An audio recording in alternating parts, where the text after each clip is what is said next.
Question, the Leader of the Massachusetts Law. A question for the Premier, Mr. Speaker. Premier, the Chief Electoral Officer, in doing his duty today, is essentially asking that the Attorney General get this matter before a court of law, which is her and her ministry's responsibility. It is the Chief Electoral Officer's job, as you know or ought to know, to it's not the Chief Electoral Officer's job, I should say, to try this matter. He has no authority to do that, nor can he convict or acquit. He can only recommend, which he has done today, and point out, recommend that the Attorney General bring this matter forward, and he's done his duty today by pointing out the wrong that has been done. It's your government job to get this matter to the ultimate judgment of a court, and so I ask you today, will you direct your Attorney General to expedite this matter and put it before a judge as soon as possible? Thank you. Well, thank you very much, Mr. Speaker, and I appreciate the analysis of the Leader of the Opposition, and I know the Attorney General will want to comment in the supplementary. But I just want to be clear, because there were a couple of things that he said that I think are not exactly what the Chief Electoral Officer said. So, just to remind everyone, what he said is that to form an opinion that conduct amounts to an apparent contravention as set out in Section 4.0.2 of the Election Act, I must be satisfied, based on the evidence obtained in my investigation, that there's a prima facie case of a contravention.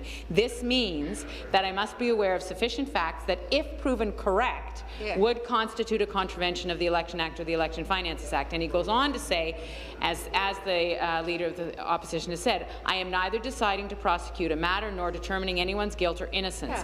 Those decisions are respectively for prosecutors and judges. And so it is absolutely the case that he has passed that on to the Attorney General, Mr. Speaker. Supplementary.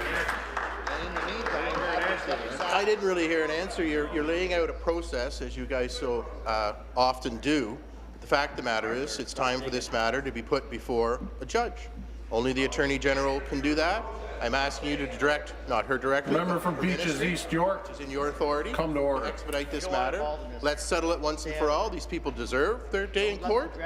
By not allowing it to go to court and settle this matter, you're not only dragging down your office, you're saying the OPP are wrong to investigate this matter. Now you're saying the Chief Electoral Officer is wrong. You're saying the opposition is wrong, saying the media is wrong. You're saying the people of Ontario is wrong. Well, ma'am, you are wrong. You're delusional in this case. Do the right thing. Fire the people. Apologize. And get it before a court.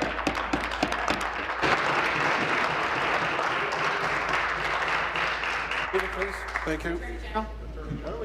Mr. Speaker, as I had mentioned previously on numerous occasions, this process exclusively involves non-partisan officials within the Ministry of the Attorney General. No political staff, including myself, or member of my political office, have anything to do with this process.